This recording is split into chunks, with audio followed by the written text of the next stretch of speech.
आपको पता है कि इंडिया जो है, भारत, हमारा भारत जो है 5वीं लार्जेस्ट इकोनॉमी, यस और नो? पता है?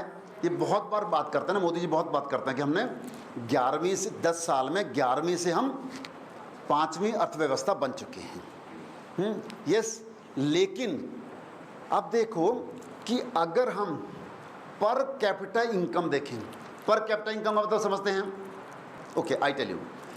पर कैपिटा इनकम क्या होती है कि जितनी पूरे देश की इनकम है उसको पॉपुलेशन से अगर डिवाइड कर दें तो बनती है पर कैपिटा इनकम।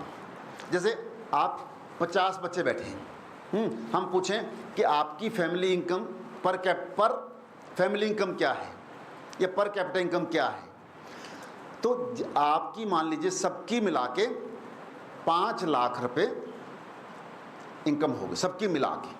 किसी की 10,000 है, किसी की 2,000 है, किसी की 5,000 है, किसी की 20,000 है, किसी की 50,000, ऐसे करके 5 लाख। तो उसको अगर हम 50 से डिवाइड कर देंगे तो वो हो जाएगा पर कैपिटा इनकम। ठीक है? तो पूरे देश की इनकम को पूरे देश की पॉपुलेशन से डिवाइड कर दिया तो बन गया पर कैपिटा। समझ में आ गई बात को? अगर हम पर कैपिटा इनकम की रैंकिंग देखें तो हमारी बहुत कम है। कितनी है? 197 कंट्रीज में से हमारा रैंक है 142, ना? बहुत कम हो गया ना? बहुत कम अर्थव्यवस्था तो हम बन गए लार्जेस्ट, 5th लार्जेस्ट बन गए, लेकिन पर कैपिटा इनकम हमारी कम है।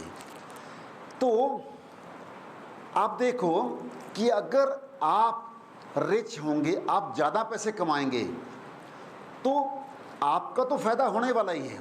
आपका फ़ायदा हो, जो आपने सारे आंसर्स बोले सारे के सारे सही हैं।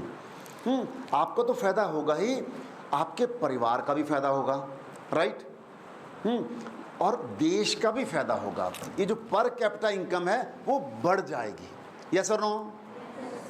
समझ में आ रही बात की, है ना? तो अगर आप अमीर होते हैं, अगर आप ज़्यादा पैसे कमाते हैं तो वो सिर्फ अपने लिए नहीं कमा रहे, वो भी अपने आप में एक देश सेवा है। जैसे आप में से किसी स्टूडेंट ने बोला था, वो भी देश, ज़्यादा पैसे कमाना भी देश सेवा है, राइट?